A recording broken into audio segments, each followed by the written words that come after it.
जहांगीर तरीन की रिहाइशगाह पर हम ख्याल ग्रुप का इजलास हुआ। इजलास में तजवीज़ पेश की गई कि वज़ीर आज़म से मुलाकात तक सूरत हाल पर नज़र रखी जाए। फिलहाल सियासी ऑप्शन जाहिर न किए जाएं।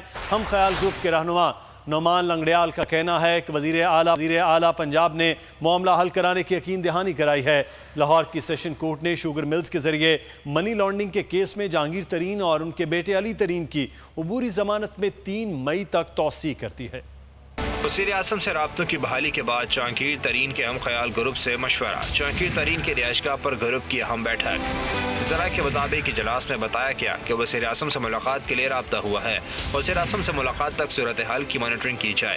फिलहाल सियासी ऑप्शन शो न किए जाएँ। मुलाकात के बाद तमाम ऑप्शन पर गौर किया जाए और फैसले किए जाएँ। हम ख्याल ग्रुप के अहम रुकन सूबाई वज़ीर नौमान लंगड़ियाल का कहना है वज़ीर आला पंजाब ने मामला हल कराने की यकीन दहानी कराई है। चीफ मिनिस्टर साहब से मेरी मुलाकात हुई है और यकीन मानिए जिस तरह उन्होंने तरीन साहब का जिक्र किया है, आप अगर बीच में रोल प्ले करें तो इंशाअल्लाह ताला ये क्रेडिट भी आपको मिलेगा और ये मामला भी हमारा बड़ा आसानी से हल हो जाएगा।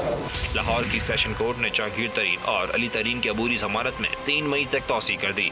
अदालत ने FIA के तफ्तीशी ऑफिसर को हिदायत की कि आइंदा समात पर इंक्वायरी रिपोर्ट पेश की जाए। समात से पहले हम ख्याल ग्रुप के अरकान जहांगीर तरीन के रिहाइशगाह पहुंचे और जहांगीर तरीन के साथ अदालत पहुंचे।